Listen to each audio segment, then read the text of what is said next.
सूर्यगढ़ राज्य का राजा विक्रमदेव बाहर से जितना महान दिखता था, अंदर से उतना ही घिनौना। महलों में उत्सव, जनता में आदर, लेकिन रात के अंधेरों में उसकी हैवानियत जिंदा हो उठती। हर पूर्णिमा को वह राज्य की किसी कुंवारी लड़की को महल में बुलाता, झूठे सम्मान के नाम पर, और फिर उसे अपनी हवस का शिकार बनाता। पर डर और सत्ता के आगे सब चुप थे। फिर एक दिन गांव की एक 19 साल की लड़की मायरा को राजा के लिए चुना गया। वो सुंदर थी, लेकिन उससे कहीं ज्यादा बहादुर।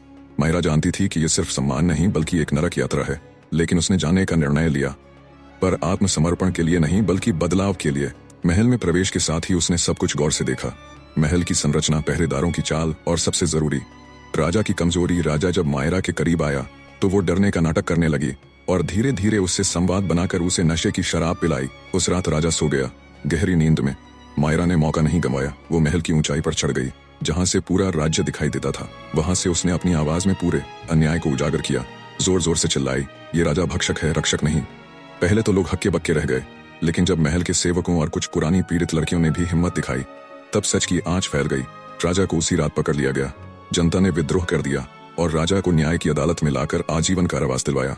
मायरा को राज्य की रानी नहीं बल्कि शक्ति की संज्ञा मिली। उसने एक नई परंपरा शुरू की, हर लड़की को शिक्षा, आत्मरक्षा और आत्मसम्मान की ताकत दी जाए। उसका संदेश था, अगर अन्याय हो रहा है और तुम चुप हो तो तुम भी दोषी हो। सीख, शक्ति किसी सिंहासन में नहीं होती, वो तो उस दिल में होती है जो अन्याय के खिलाफ खड़ा हो सके। आपको कहानी अच्छी लगी और अगर आप अपने इष्ट महादेव से प्यार करते हैं तो चैनल को सब्सक्राइब करें।